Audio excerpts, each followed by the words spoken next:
So, do you want to do it? I'll try one and then you try one. Okay. Okay? We'll see whose is better and do the like a welcome to our guys and living thing. And then what? Just do a little welcome, like a intro, like we're opening up. Okay, like we're opening up. All right. Hey, everybody. Welcome back to another. See? I already messed it up. It's I okay. said an, Go ahead. an upper. It's okay. Do it over. Welcome to an upper episode.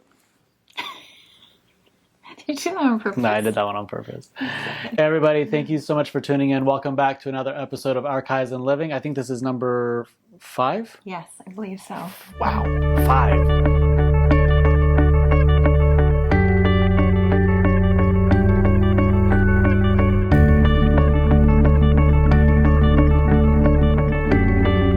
Welcome back to Archives and Living. If you're joining in for the first time, we just want to say welcome and thanks for tuning in. And here we're just sharing little snippets about our life and our journey in incorporating Kaizen and living purposefully and intentionally. Yeah. See, she's so much better at this than I am. And we're just having fun sharing, and we hope that you join along. And if you like it, please like and share a comment, something that maybe spoke to you or something that you're doing currently. Subscribe, share, yeah, all that stuff. And then apparently there's like a bell with a notification, so that way you don't miss anything. Ring the bell. That would be amazing. Yeah. Do you see how much better at this that she is than I am? Crazy. It's true. So today we're going to talk about 3 things that we each had to lose in order to gain the relationship that we dreamed of. Yeah, we're going to go deep on this one. This one's going to be, I think this is intense. We're sharing some really vulnerable, self-depreciating, kind of self-hatred type of stuff. Yeah, we're going to uncover. Kind of runs in the background sometime that keeps you from living the life that you really want. Yeah, this is going to be a little intense. The first thing that I really had to give up in order for me to be with this beautiful woman and our relationship was I had to give up my feeling of being completely unlovable. And this is probably, I think that 99.999% of the world out there can relate to this one. This was a really hard one for me though, is that I genuinely grew up with this feeling like I was unlovable, I wasn't good enough, I was never going to be worthy of love. And these things really kind of impacted the way that I looked at the rest of the world. And so when I met Kim Sue, it was a really hard thing for me to accept that she could love me for who I am and that I could be worthy of somebody like her in my life. And so I really had to give up the idea that I was unlovable. And it took a lot of time. It still does to this day. It still takes time for me to really accept the fact that I am lovable, that I am good enough, I am worthy of her love, I'm worthy of love in general. But that was one thing that I really had to give up. It's kind of like this ongoing kind of thing where you have to be intentional with your thoughts, right? Yep. With that? Yep, yeah. Absolutely. It's not like the feeling ever goes away. It's just how I react to that feeling when it does come up. Mm-hmm.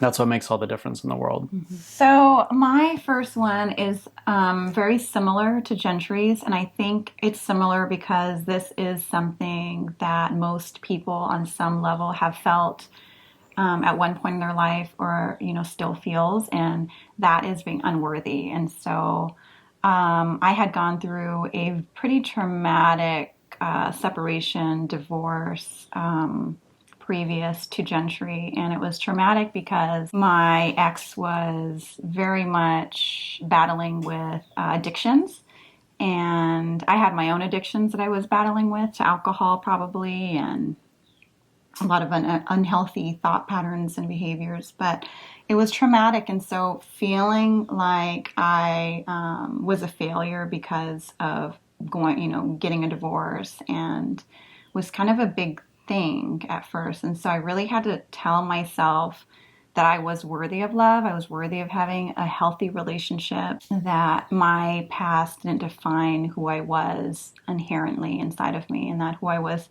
inside of me was good. And so that kind of feeling of unworthiness still comes up for me. I think every time Jentry and I will get into a disagreement, it's kind of these quick old thought patterns pop up, of feeling unworthy, and the same, it's easy to kind of go down the same like thought pattern. And so I have to be really careful about which thoughts I choose to listen to and which thoughts I choose to feed. And so what you give attention to grows. So that is something that I continue to talk truth to myself.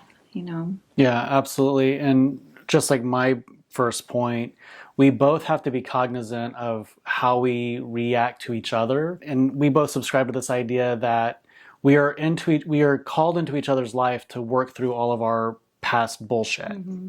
And by doing so, we know that we carry the responsibility of really helping foster healing from our past. And so we both do our best to really be present to the moment and talk from a healing place, not just for the other person's sake, but also for our own personal sake. Mm-hmm. My number two, man, is running. And running for me was like, it was just the way that I dealt with anything, and it is still a habit to this day.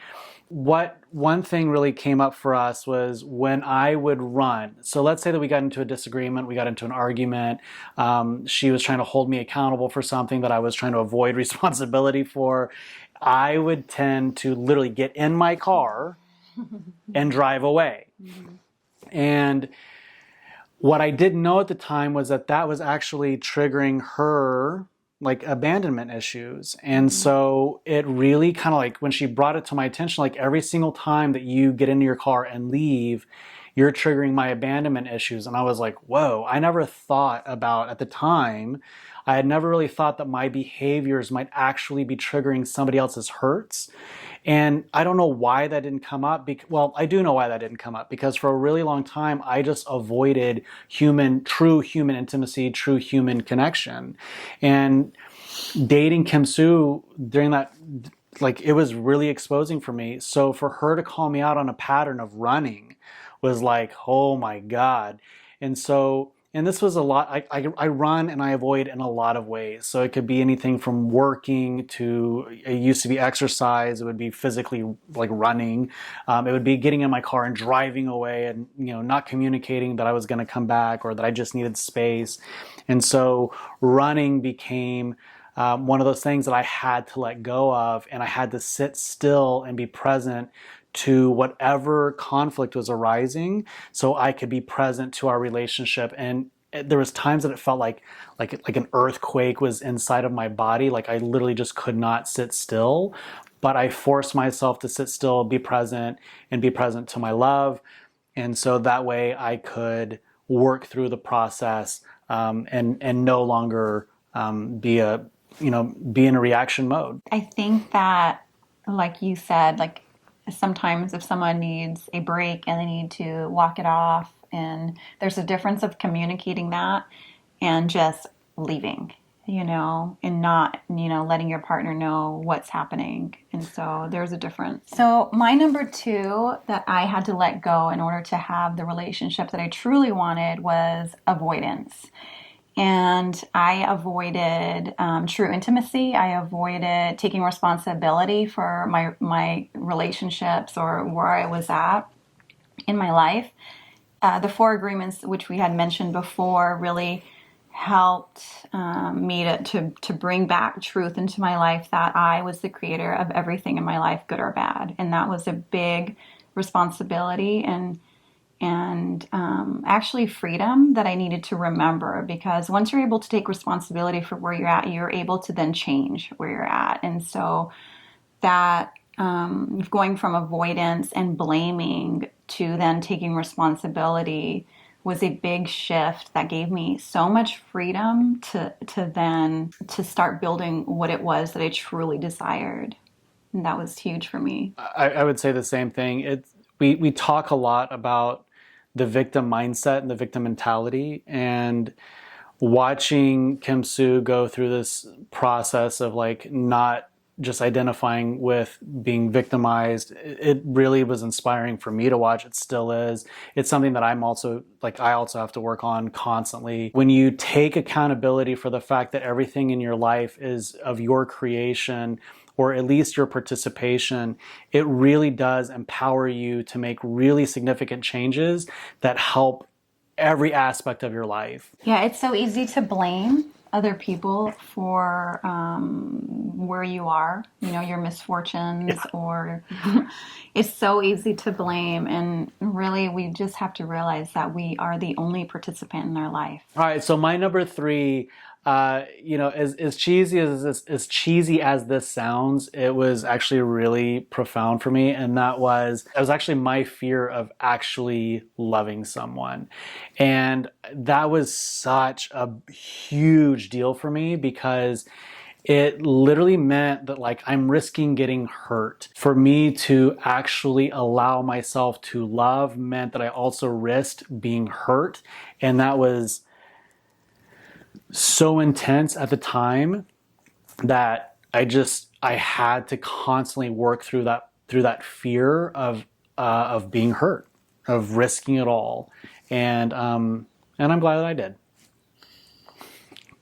There's definitely risk involved every time you get into a deep relationship, whether that's business or personal. There's always a risk involved. Being vulnerable can sometimes suck, but it's always, I've never had a time that being vulnerable did not pay off. Now, whether or not I got hurt in the process, that's beside the point. But me being vulnerable not almost every single time, it always gave me some kind of incredible gift that I've been able to still to this day implement in my life. You won't know until you are truly vulnerable, right? If it is worth the risk or not. I think that is part of the process, is being vulnerable and is doing something different and getting out of your comfort zone and past habit. A lot of my life coaching clients that I work with, one of the big things that I'm always having to stress is actually being vulnerable.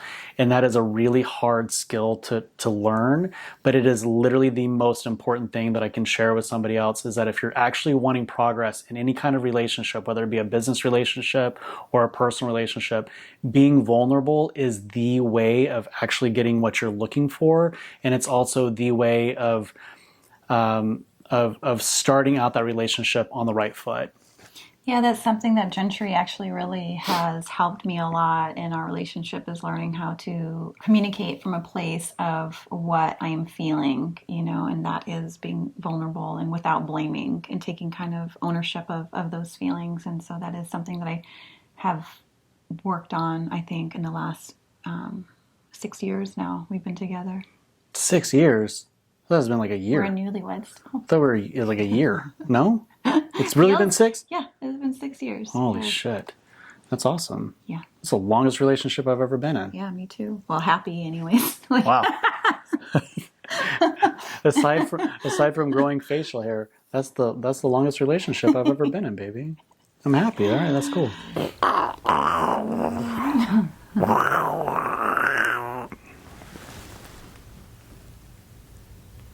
Were you saying something? No, I'm just trying to think. Thank you.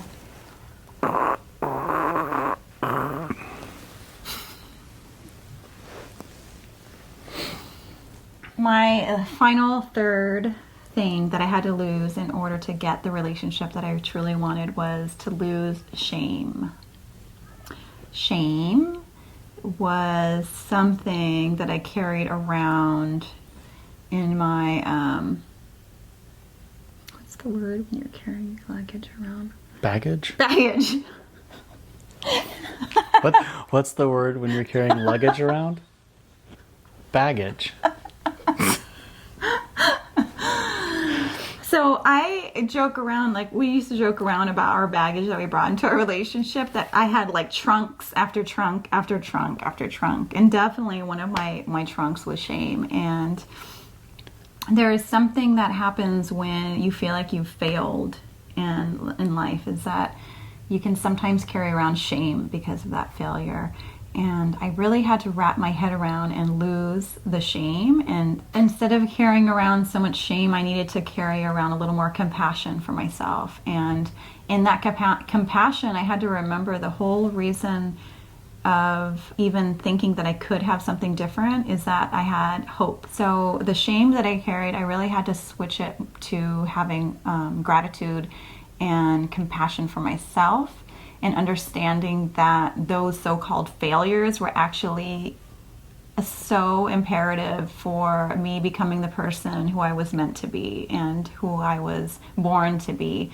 And I realized that I have learned things the hard way most of my life, that I had to try them out for myself to see whether they were good or bad. And luckily I did most of those things while I was young, when you're supposed to. It has those mistakes or those failures have shaped me into who I am today. It has shaped me into who I am becoming tomorrow. And the shame that I once carried, I no longer carry anymore. I don't think of myself as this one-dimensional person on a resume where I just look over it and I can just judge, oh, good, bad, get rid of the piece of paper.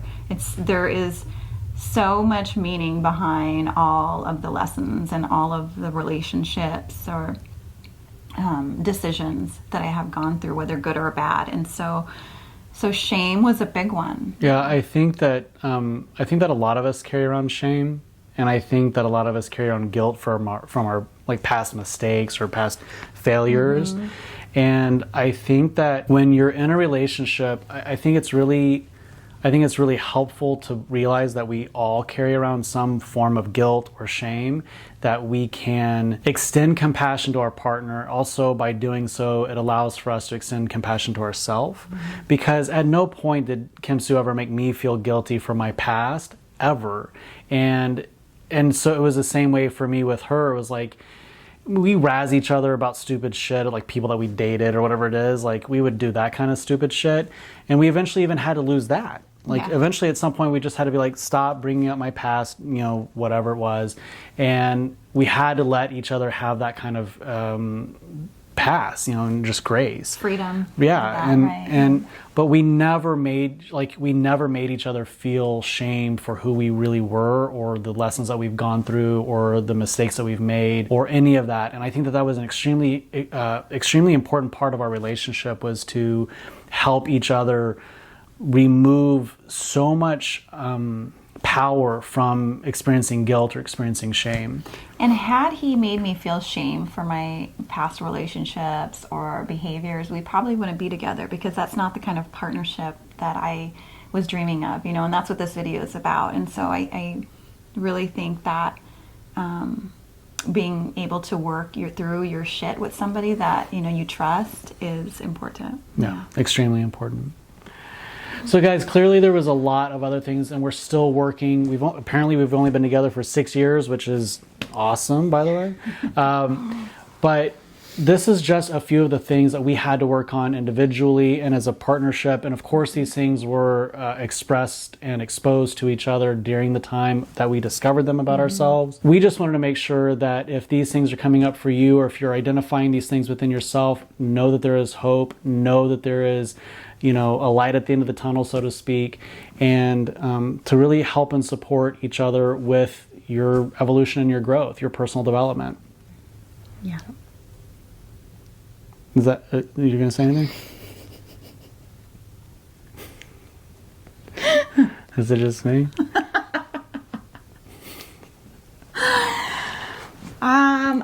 I'm just grateful that you guys are here with us. I hope that you do find the relationship of your dreams. I hope that you become the person that you always knew that you could be and that you are.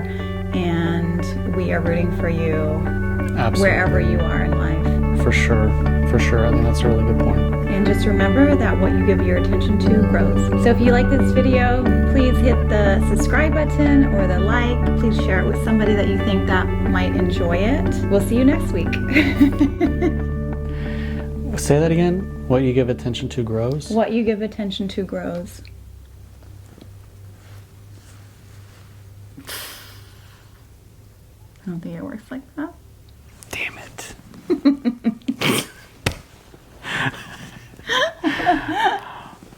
You guys have a great day. Thank you for tuning in.